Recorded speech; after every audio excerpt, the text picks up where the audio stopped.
All right. You are our last caller, sir. Go ahead. Awesome. Thanks for having me. Yep. So I'm playing 2-5 with a $10 straddle at parts. Michael G. Michael G. He's still there. All right. So 2-5 with a $10 straddle. Okay. Yeah. Mm-hmm. Playing about 1,000 effective. Okay. I cover the villain a little bit. Mm-hmm. And I have Ace of Diamonds, Eight of Clubs in the straddle. Okay. Cutoff, who's the primary villain, opens to 35. Okay. Button calls, and I call. Mm-hmm. And I defend. Button calls, hero calls. So there's what kind of pot odds are you going to be at? So 70, 85, 87, and it's 25 for you to call because there's 17 and dead, whatever the rake is, 87, 25 for you to call.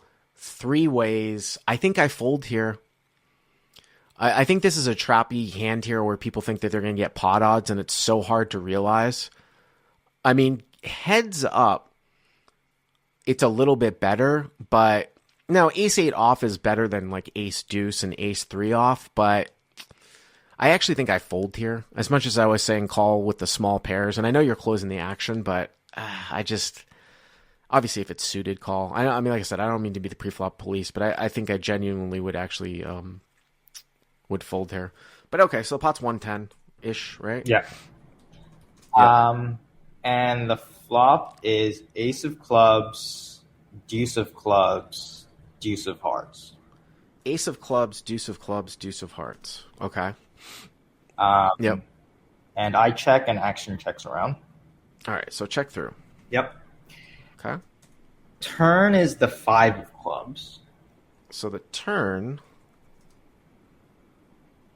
Oh, I remember this hand too. This is another interesting one. So the turn's a 5 of clubs. It puts the front door club flush out, right? Yep. You've got the 8 of clubs in your hand. Okay. Uh-huh. Right, exactly. So front door flush comes in. I check, and cutoff, who's the pre-flop raiser, bets 100. Now he bets 100? Yeah.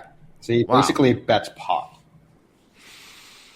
Now, this is interesting whether or not I might bet the turn here.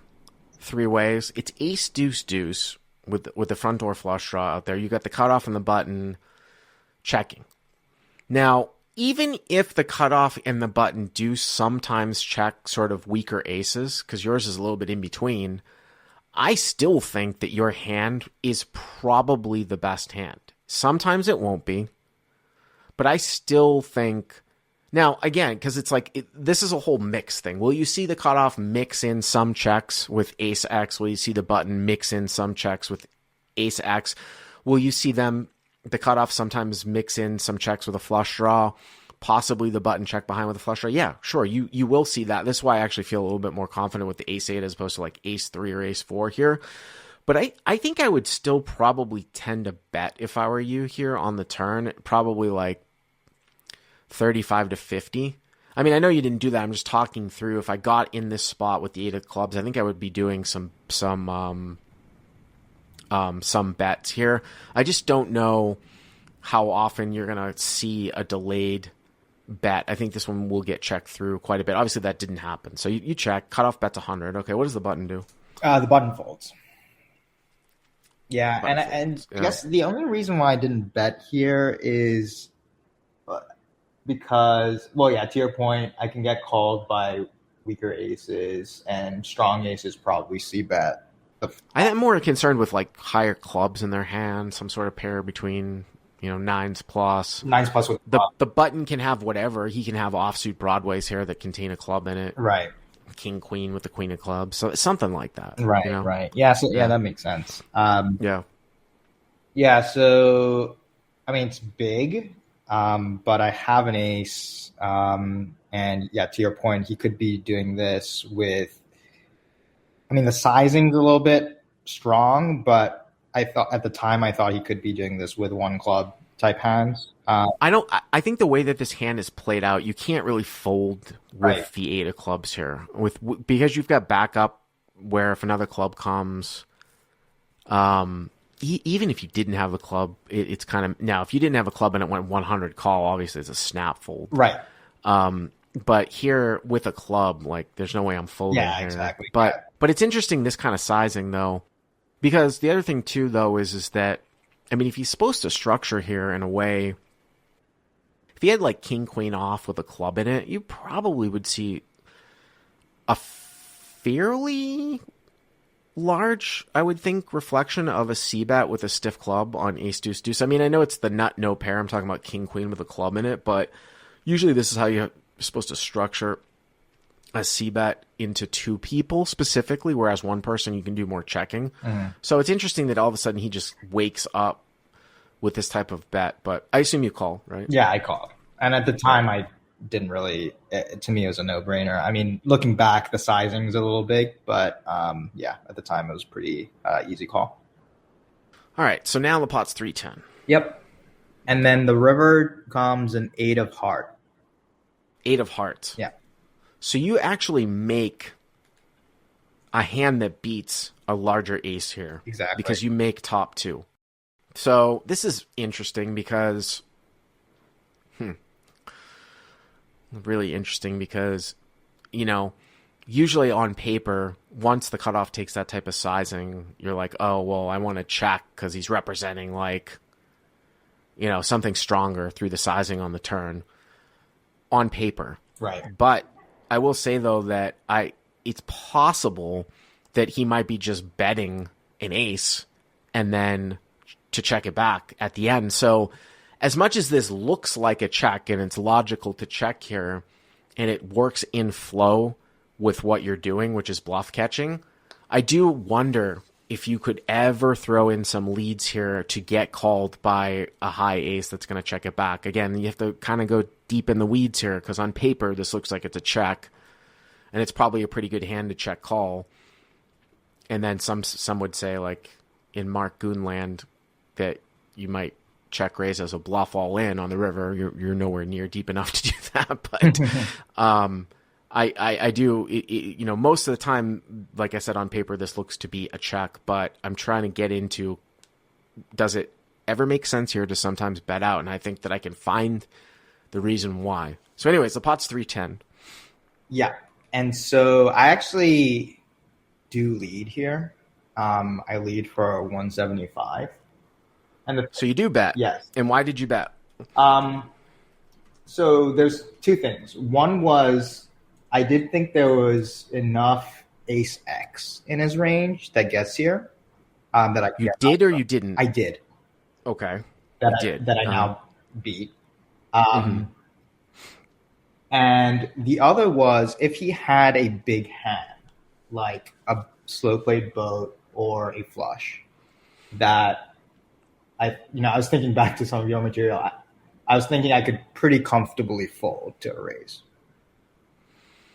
Well, it's pretty awkward for you to have ace 8 and get raised here at the end. I suppose because you're in the straddle here, he could raise the nut flush, but you'll find a lot of people will just call. Here's the thing with your line. Here's the thing. I think I mentioned this in the podcast, and this might actually be a pretty good example of it. There are situations where a raise on the river is so unlikely that you don't really have to take a whole lot of mental strength to worry about it before the bet is made. The reason why I bring this up on this particular hand is because if I'm your opponent, even if I check back like a king high flush here, let's say I had king queen of clubs, your line actually looks pretty nutted. Meaning that like it's very, very rare that you're going to find somebody take the line and wake up with the hand that you woke up with, which is ace 8. A lot of times people are going to be boated. check, call, lead. So it's thin to raise. I'd much rather have like king 3 of clubs than king queen of clubs because it gives you the opportunity to have the second nut flush. But it can be thin a little bit for your opponent to raise with a flush here. why do I bring that up? Because you block the boats too with having ace Right. eight, Yeah. which means I that double he's blocked. going to have less likely to have boats. So I would find it pretty rare if you were to get raised here. What ends up happening here? Yeah. Well, sorry. And just the other thing I wanted to mention was looking back, I think the sizing is a little bit awkward and when I bet 175 because it might scare away weak aces. So I maybe do I think should your have sized sizing a is a little little bit. bit. I do think your sizing is a tad on the large side. Now, people are going back and forth in the chat saying that, what you're trying to target is like an ace, right? Like a big ace. How often is somebody checking a big ace here? Which is kind of what I went back to on the flop too. How often are they checking a big ace? Now, does it matter if the guy has ace king or ace queen or like ace three? And when he check back the flop and then let 100 on the turn, if the guy bets 140 or 175 at the end, I mean, are people saying that someone's going to fold ace four, but they'll call with ace queen if they checked it back on the flop? I don't know. I don't know if it actually makes that much of a difference with what the caller is basically saying. Hey, like I had a flush or I had a boat or I have a busted flush draw. So I think that at this point, I don't know if there's any difference from the opponent's perspective if they have ace three or ace queen in their frequency of calling 140 to 175. So you bet 175 here, okay? Yeah. And then cutoff raises to 525. Wow. Well, there you go. Wasn't expecting that. He raises to 525. Yeah. And at this point, I don't beat any value that he's representing for sure. Because to your point, obviously not. Right. Obviously because you don't. to your point, I look a lot stronger than I actually am. And so Right. You sort of have the. Yeah, I mean, you actually hit the crux. You pretty much have the absolute bottom of your value range. right. So one could say, as we sort of play this theory game, that it might be okay to fold the bottom part of your value range. But let's do some pot odds here and some of your blocking property. So it looks like the pot is you're putting in about 700. So you guys put in 700 after the pot's 1,010, and it's 350 for you to call. Yeah. Right. So 1,010, 350 for you to call. So you're getting almost 3-1. And obviously you just have a pure bluff catcher. I think I fold here. I think I fold in again, I haven't looked at the chat and lived to see another day. And again, the reason why I overfold here in this spot is because your line to me looks so strong. Like I said, you literally have the worst hand you're ever going to have here. You check call the 100 on the turn, which was almost a pot-sized bet, and then you led the river here. Unless the guy is just totally clueless, I don't think this is a great time for him to turn something into to show up with like the king of clubs here. Because you look so strong, I tend to think that even in reality, that there'd be less of a chance that your opponent is bluffing. So Yeah. I think I fold here. Yeah, I agree.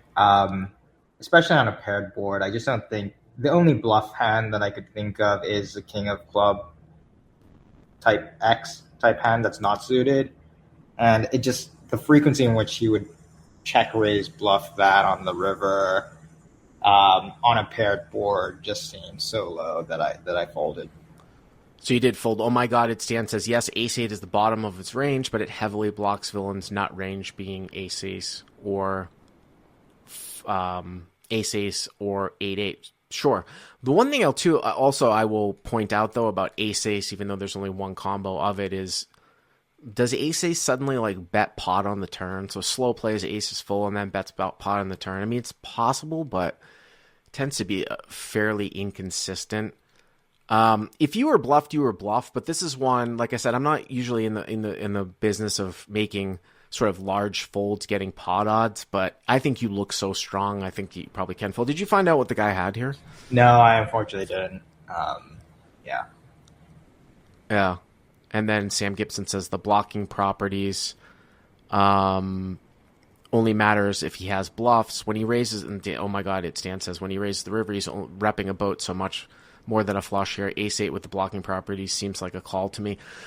So I agree with you, oh my god, it's Dan, in the sense that if we all agreed that he's just not raising a flush here and this is boats, and we want to find something to call with, you probably have a call here with Ace-8.